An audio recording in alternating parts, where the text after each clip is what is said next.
Glória a Deus. Glória a Deus. Aleluia, Senhor Jesus. A palavra de hoje, que Deus tocou no meu coração, está em Lucas capítulo 15. Alguém conhece a Jesus? Se alguém conhece Jesus, provavelmente deve conhecer a parábola do filho pródigo. Uma parábola tão falada, uma parábola tão bonita. E ela é o foco da nossa mensagem de hoje. A parábola do filho pródigo. Porém, não só ela, mas todo o capítulo de Lucas 15. A palavra vai nos dizer, o primeiro ponto que eu quero destacar está logo aqui no início, o primeiro e o segundo versículo, que vai dizer o seguinte: é a parábola da ovelha perdida, 15. Todos os publicanos e pecadores estavam se reunindo para ouvi-lo, para ouvir a Jesus. Mas os fariseus e os mestres da lei o criticavam. Este homem recebe pecadores e come com eles. Esse é o primeiro ponto que eu quero destacar desse capítulo de hoje. Jesus estava ali comendo com publicanos, com pecadores, com pessoas mal vistas pela sociedade. E ele era criticado pelos mestres da lei, pelos fariseus, pelos que tinham o entendimento. Irmão, o que a gente pode tomar como aprendizado aqui da atitude de Jesus é sobre amar o pecador e odiar o pecado, e não o contrário. O fato de Jesus estar comendo ali com pecadores, com publicanos, não fazia de Jesus um pecador.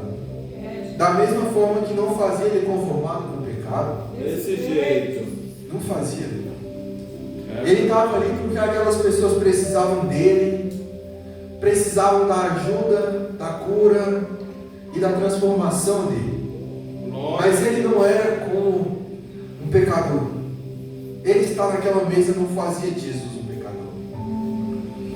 Então, irmão, eu parei para refletir. E nessa atitude dos fariseus, de criticar Jesus, traduzindo para o dia de hoje, é como se Jesus estivesse sentado à mesa com ladrões, estupradores, assassinos, políticos, corruptos ou qualquer outra coisa. É como se Jesus estivesse sentado na mesa com as pessoas que a maioria do povo aí de fora tem nojo e repulsa. E Jesus colocou no meu coração: a sua atitude realmente seria diferente da dos fariseus? Você vendo Jesus, você vendo o homem de Deus, juntamente com bêbados, com estupradores, com digamos, a ralé da sociedade. Você vê um homem de Deus com esse povo. Sua atitude seria diferente da dos fariseus? Você olharia para eles com o mesmo amor que Jesus olharia? Ou você olharia com ele, enxergando ele pelos pecados deles, assim como o inimigo faz? Qual seria a sua atitude? Isso é um ponto que a gente deve pensar, porque muitas das vezes a gente critica tanto os fariseus, mas a gente toma as mesmas atitudes. Então, não adianta, né? E bom, o próximo ponto que eu quero falar está aqui no seguinte: eles criticaram, né, falaram com Jesus, né, falaram: esse cara está comendo com pecadores. Jesus foi até eles e continua aqui no versículo 3. Então Jesus lhes contou essa parábola: qual de vocês que possuindo 100 ovelhas e perdendo uma, não deixa as 99 no campo e vai atrás da ovelha perdida até encontrá-la? E quando a encontra, coloca alegremente nos seus ombros, vai para casa e ao chegar reúne seus amigos e vizinhos e diz: alegrem-se comigo, pois encontrei minha ovelha perdida. Eu lhes digo que, da mesma forma, haverá mais alegria no céu por um pecador que se arrepende do que por 99 justos que não precisam arrepender-se. A gente critica tanto nossos irmãos pelo pecado, mas a gente esquece de olhar com os olhos de amor que Jesus olhava. Jesus olhava para aqueles publicanos e pecadores e não via o erro deles, o pecado deles, mas via a ovelha que estava perdida, clamando por seu pastor. E é por isso que ele ia de encontro a essas ovelhas, como um bom pastor que vai de encontro à sua ovelha perdida e deixa as 99 em segurança para ir atrás daquela que se perdeu. Nesse momento a gente vê que, irmão, não importa se Deus tem 99 fiéis, não importa, tá, os 99 fiéis aí, para Deus não é o suficiente enquanto Ele não tiver você, enquanto Ele não tiver a ovelha perdida. Glória a Deus. A gente fala, não, eu sou só mais um, Santo é teu nome. eu não sou ninguém, o que Deus quer comigo? Mas a gente esquece que a gente é filho, a gente esquece que por muitas das vezes a gente é ovelha perdida. Irmão, a gente tem um valor imensurável para Deus. Verdade. A gente é filho de Deus, a gente é chamado filho de Deus. Ele deu a vida por nós. Mas muitas das vezes a gente deixa o inimigo falar nos nossos ouvidos que a gente não é nada, que a gente não importa. E a gente vai cada vez mais acreditando e sendo levado por esses pensamentos. Você é o único. Você não é só mais uma ovelha. Você é a ovelha. Irmão, Deus é um pastor que não se importa em ter as 99 só. Ele quer aquela que está perdida. Ele quer a todas. A gente sabe que Jesus veio para que todos fôssemos salvos. Continuando, aqui vai falar no versículo 8, a parábola da moeda perdida. Jesus vai dizer o seguinte: ou qual é a mulher que, possuindo 10 dracmas e perdendo uma delas, não acende uma candeia, vai à casa e procura atentamente até encontrá-la, e quando a encontra, reúne suas amigas e vizinhas e diz: alegrem-se comigo, pois eu encontrei minha moeda perdida. Eu lhes digo que, da mesma forma, há alegria na presença dos anjos de Deus por um pecador que se arrepende, por uma alma que é encontrada. A mesma alegria de um pastor que encontra a ovelha, ou de uma mulher que encontra a dracma perdida. É a mesma alegria, a mesma festa, a mesma comemoração nos céus, quando um filho de Deus volta para perto do Pai.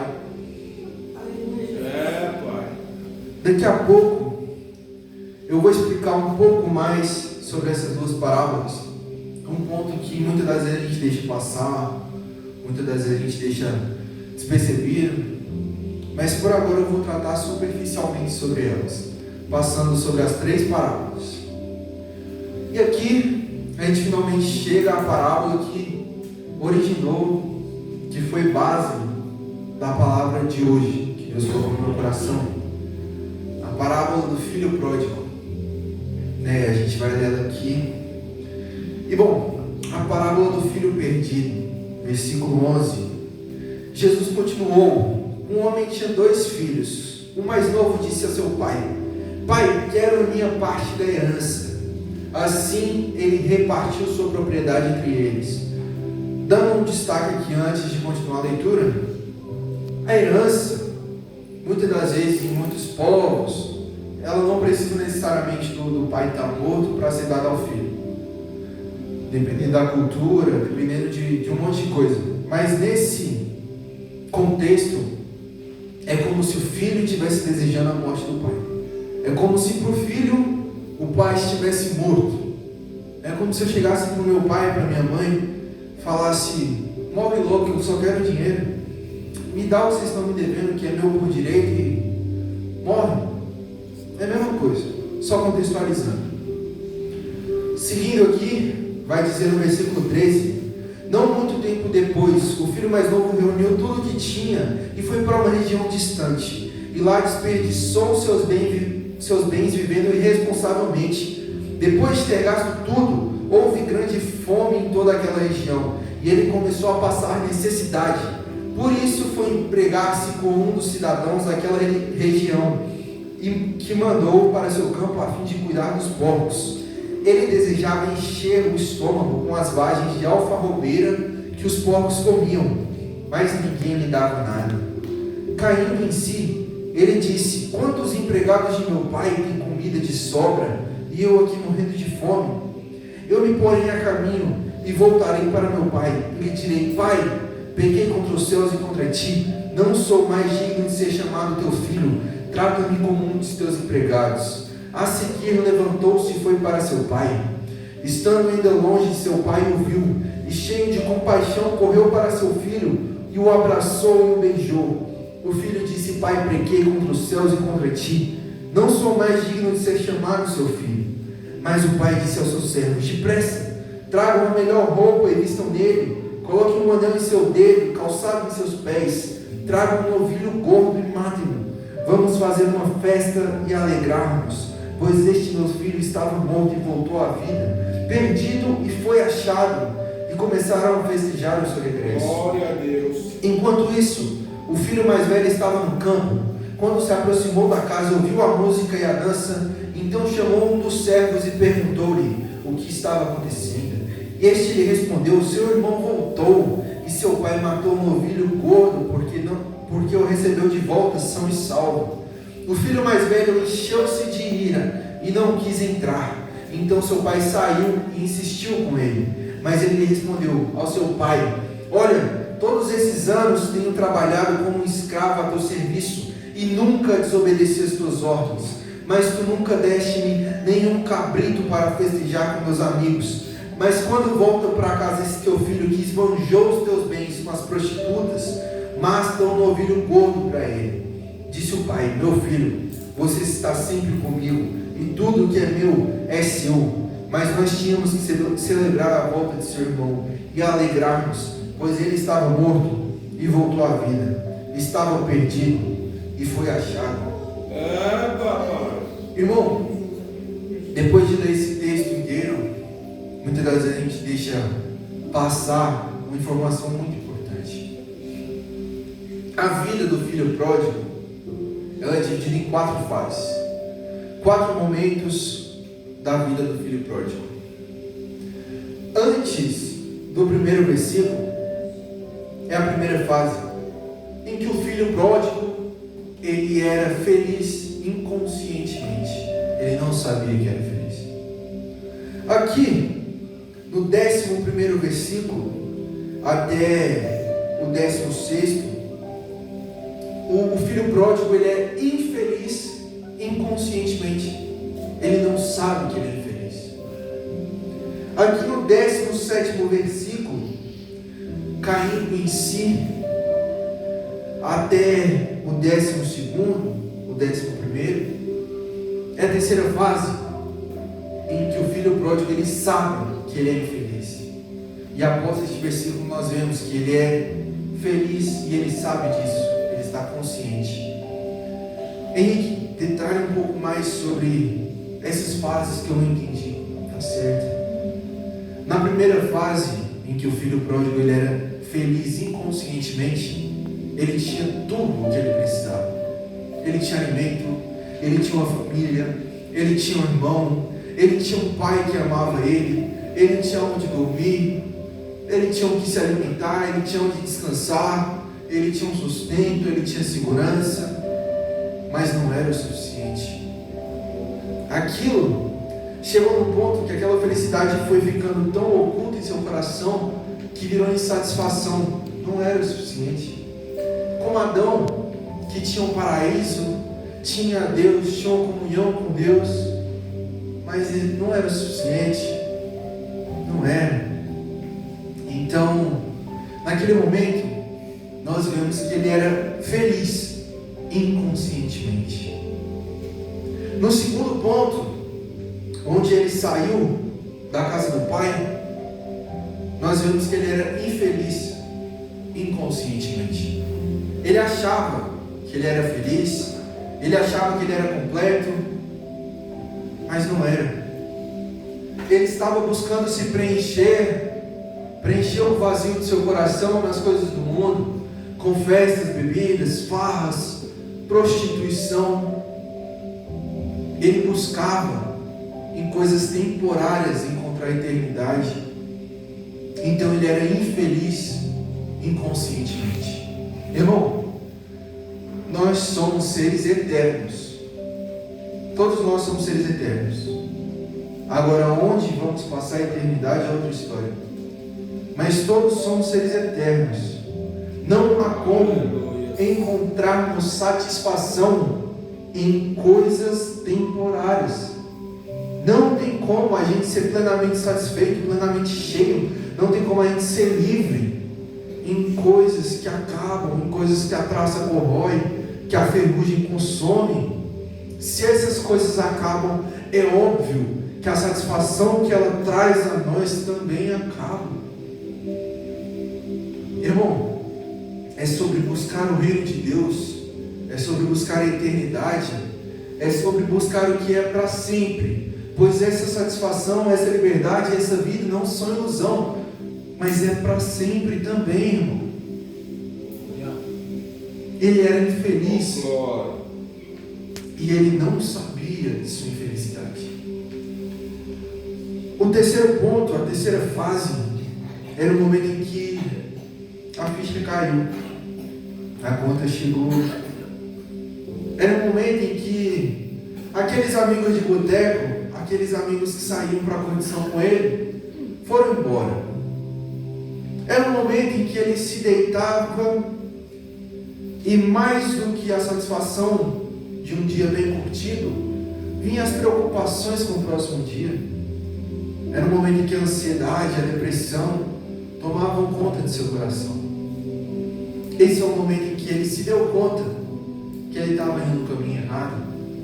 No momento em que ele se tornou consciente da sua infelicidade. Tanto que a palavra nos fala em caindo em si. No momento em que ele caiu em si, que ele percebeu que a conta chegou, que ele percebeu o caminho que ele estava seguindo. Esse foi o momento em que ele caiu em si de sua infelicidade. E a quarta fase é o momento em que ele descobriu e se tornou consciente de sua felicidade. Ele foi buscando ser só mais um dos empregados do pai. Ele foi buscando ser só mais um, ser um qualquer, só ter onde comer, onde dormir. Mas o pai o perdoou e o amou. O pai o acolheu, o recebeu e comemorou. Foi nesse momento, depois de passar todas aquelas dificuldades e de ver o que era o sofrimento, que ele entendeu o que era a felicidade, que ele se deu conta de sua felicidade. Quantas vezes a gente não é assim, irmão? A gente tem o que comer, tem onde dormir, mas nada é suficiente. A gente vive nessa roda de hamster, sempre correndo atrás de um objetivo que nunca chega. Até que ponto, irmão, a gente vai ser inconsciente de nossa felicidade ou de nossa infelicidade? Deus santo, aleluia. É necessário que reconheçamos nossa infelicidade, que reconheçamos que estamos perdidos, para que possamos ser encontrados, para que possamos encontrar o caminho de volta. Santo é o teu nome, Senhor. Essa é a última das 4 fases do filho pródigo. A última delas. E aqui a gente percebe uma coisa, que todas as parábolas, elas estão ligadas. Todas elas estão ligadas. A gente percebe isso, porque não é só o filho pródigo que estava perdido. Não é só o filho mais novo. E a gente consegue ligar isso aqui não com as outras parábolas pelo seguinte: a primeira parábola era da ovelha. Um animal, quando ele está perdido, ele sabe que ele está perdido. Tanto que uma ovelha, quando ela se perde do seu bando, ela começa a berrar e a chamar pelo bando para se encontrar. Um lobo se perdeu, começa a uivar Uma criança começa a chorar desesperada porque sabe que está perdida. Já uma moeda, a dracma, ela não sabe que está perdida. É um objeto. O que um objeto sabe? Então, a gente vê duas situações. Uma, que a ovelha está perdida e sabe que está perdida. E a outra, que a dracma está perdida, mas não sabe que está perdida. E na parábola do filho pródigo, a gente vê o filho que saiu para o mundo, que está perdido, e depois soube e reconheceu que estava perdido, voltando para o pai. Mas a gente vê um filho que não saiu de casa, um filho que permaneceu em casa com o pai, mas que estava tão distante quanto o filho que foi para a cidade estrangeira. A gente vê um filho que não estava distante na presença física, mas em seu coração. A gente vê um filho que estava perdido, mas não sabia que estava perdido. O que diferencia os dois? O que diferencia? Essa parábola, ela não nos conta se o filho mais velho se arrependeu, se ele entrou para dentro com o pai. Não nos conta isso. Não nos conta se ele reconheceu que ele estava perdido ou não. Não nos conta.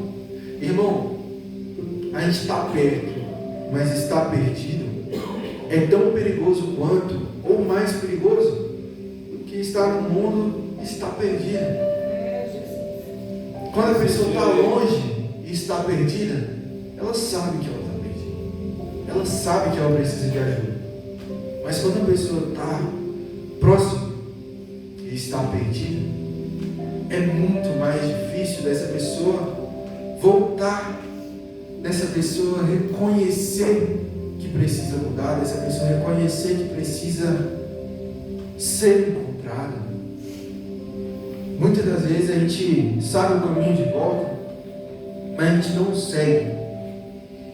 E isso acontece mais quando a gente não sabe ou se recusa a entender que a gente está perdido. Então, irmão, naquele momento que Jesus estava ali comendo com publicanos e pecadores, quem comia com Jesus estava perdido. Pecadores, mas eles sabiam que estavam perdidos. E eles buscaram aquele que poderia encontrá-los. Mas os fariseus, os mestres da lei, eles estavam perdidos em seu coração, mesmo lendo a Torá todos os dias, estudando a Torá, mesmo dando aulas sobre a Torá, ensinando. Eles achavam estar encontrados, mas estavam perdidos. Aqueles pecadores buscaram arrependimento, buscaram a mudança, como o único capaz de fazer a mudança. Já os outros não. Eles nem sabiam que precisavam ser mudados. Estavam tão cheios de si, tão cheios da certeza, que nem sabiam que precisavam ser encontrados. Eles estavam de frente com o pastor, mas prefeririam virar as costas e seguir outro caminho. Irmão, tome cuidado. Tome cuidado. Muitas das vezes a gente fala tanto sobre a ovelha perdida, mas nós também somos muitas das vezes a ovelha perdida. A gente fala tanto do filho pródigo, mas a gente também também foi, também vai ser um filho pródigo. Nós somos aquele filho que errou, que fez tudo o que desagradava ao pai, mas que foi amado e acolhido por ele.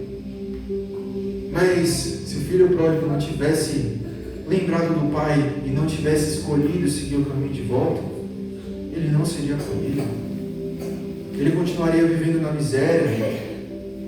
Então, mesmo que o pai te acolha, é necessário que demos um passo de fé, que caminhamos no caminho que a gente sabe que precisa ser traçado. O pai só abraçou o filho e o beijou porque ele viu o filho chegando no horizonte, mas sem a volta do filho, nada disso teria acontecido. Muitas das vezes o pastor vai atrás da ovelha, porque a ovelha se perdeu, mas muitas das vezes o filho precisa voltar, porque foi o filho que escolheu sair. Então, irmão, se tem alguém que é o filho pródigo, a ovelha perdida, ou a dracma perdida, eu peço para que você feche os seus olhos, coloque a mão em seu coração, porque eu quero orar por você. Eu quero orar por todos os filhos pródigos, por todas as ovelhas ou dracmas perdidas. Eu quero orar por todos os que precisam ser encontrados. Então, por favor, feche seus olhos. Senhor, meu Deus e meu Pai, vem aqui, meu Deus, me colocar em sua santa presença, Pai, para agradecer, louvar e engrandecer o seu santo nome por esse dia, por esse momento, por essa mensagem, por essas pessoas, essa vida. Pai, vem aqui, meu Deus, me colocar, meu Deus, diante de Ti, para agradecer por cada um dos seus filhos, ó Pai. Cada um de nós, cada um aqui presente, cada um em casa, é de extrema importância para o Senhor, pois não são só mais um, mas são filhos, Pai. Não são só mais um, mas são escolhidos e chamados pelo Senhor. Pai, eu venho pedir, meu Pai, venha de encontro ao coração de cada uma dessas pessoas, estejam aqui, estejam em casa, aonde estiverem, Pai. Todas aquelas pessoas que se dispõem a tomar o caminho de volta, todas aquelas pessoas que estando dentro de casa, escolhem entrar, escolhem cear, escolhem comemorar junto ao Pai. Meu Deus, venho pedir, meu Pai, para que o Senhor venha ser nosso refúgio, venha ser nosso abrigo, venha nos transformar e nos encher a cada dia mais, meu Pai. Venha fazer em nossa vida a obra do Senhor e fazer-nos e moldar-nos conforme a vontade do Senhor, ó Pai. Venha iluminar nossos olhos, Pai, para que não venhamos a nos desviar ou pegar o caminho para a esquerda ou para a direita, mas que possamos nos manter nos caminhos do Senhor, Pai. Venha iluminar os nossos pés, guiar os nossos pés, para que eles não venham a vacilar e não venham a nos levar para longe do Senhor, Pai. Meu Deus, venha convencer os nossos corações do pecado, do nosso erro, e trazer-nos para perto do Senhor, trazer-nos ao arrependimento, pois o Senhor é o único que pode nos transformar, que pode nos encher, que pode mudar a nossa vida, a nossa trajetória. Pai, enquanto o inimigo aponta os nossos erros, o Senhor nos dá uma chance. Enquanto o inimigo fala que somos condenados, o Senhor fala: foi por Ti que eu dei a minha vida. Nós sabemos que é difícil seguir ao Senhor, Pai. Por isso pedimos ajuda e amparo do Senhor, Pai. Por isso, meu Deus, pedimos para que o Senhor guie a nós, para que o Senhor esteja conosco, para que o Senhor faça em nossa vida a obra do Senhor, para que vivamos não por nós, mas pelo Senhor, para que vivamos não por nossa glória, mas pela glória do Senhor, para que nossa vida seja um testemunho vivo da glória do Senhor, Pai.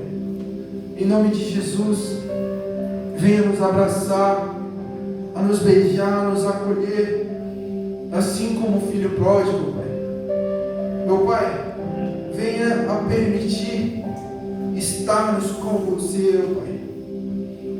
A glória, a vontade, o prazer, não é o Senhor estar com a gente. O Senhor não precisa estar com a gente, mas a gente precisa estar com o Senhor. E é por isso, meu Deus, que eu peço, permita-nos e perdoe-nos, para que possamos estar com o Senhor, Pai, pois sabemos e reconhecemos que o Senhor não precisa de nós, mas que nós precisamos do Senhor, ó Pai. Em nome de Jesus, meu Deus, venha conduzir-nos, ó Pai. Em nome de Jesus, Pai, que eu oro e eu já te agradeço, Senhor. Amém.